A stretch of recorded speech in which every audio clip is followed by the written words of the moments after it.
B virus പുതിയതും മാരകവുമല്ലെന്ന് IMA.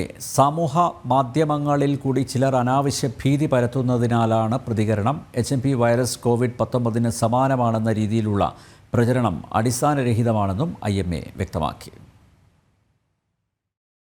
HMPV വൈറസിനെ കുറിച്ച് ആശങ്കപ്പെടേണ്ട സാഹചര്യം നിലവിലില്ലെന്നാണ് കൊച്ചി IMA ഘടകം വ്യക്തമാക്കിയത്. അത് ഒരു പുതിയ വൈറസ് അല്ല, പതിറ്റാണ്ടുകളായി നിലനിൽക്കുന്ന ഒന്നാണെന്നും ഇതുമായി ബന്ധപ്പെട്ട് നടക്കുന്ന പ്രചരണങ്ങളെല്ലാം തന്നെ അടിസ്ഥാനരഹിതമാണെന്നും IMA scientific adviser doctor Rajeev Jayadevan പറഞ്ഞു. ഈ രോഗത്തിന് കോവിഡുമായി യാതൊരു താരതമ്യവുമില്ല. മറ്റ് സാധാരണ വൈറൽ രോഗങ്ങളെ പോലെ മാത്രം കണക്കാക്കപ്പെടേണ്ട ഒന്നാണ് HMPV. നിലവിൽ വാക്സിനേഷന്റെ മുൻഗണനാ പരിധിയിൽ ഇത് എത്തിയിട്ടില്ലെന്നും ഡോക്ടർമാർ അറിയിച്ചു.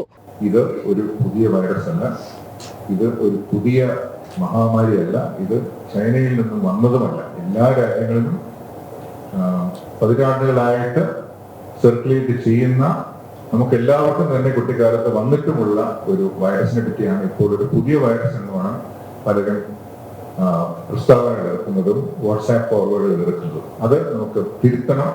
ഇത് ഒരു പുതിയ രോഗമല്ല എന്നുള്ള സന്ദേശമാണ് നമ്മൾ പ്രധാനമായും ജനങ്ങളിലേക്ക് എത്തിക്കേണ്ടത് എന്നാണ് എൻ്റെ അഭിപ്രായം. കഴിഞ്ഞ ദിവസം കേന്ദ്ര ആരോഗ്യമന്ത്രി JP നഡ്ഡയും HMPVയുമായി ബന്ധപ്പെട്ട് ആശങ്കപ്പെടേണ്ട സാഹചര്യം നിലവിലില്ലെന്ന് വ്യക്തമാക്കിയിരുന്നു. HMPV വൈറസിനെ കുറിച്ച് ഭീതി പടർത്തുന്ന സന്ദേശങ്ങൾ സമൂഹ മാധ്യമങ്ങളിൽ വ്യാപകമായതിനെ തുടർന്നായിരുന്നു കേന്ദ്രമന്ത്രിയുടെ പ്രതികരണം. ജനം, കൊച്ചി.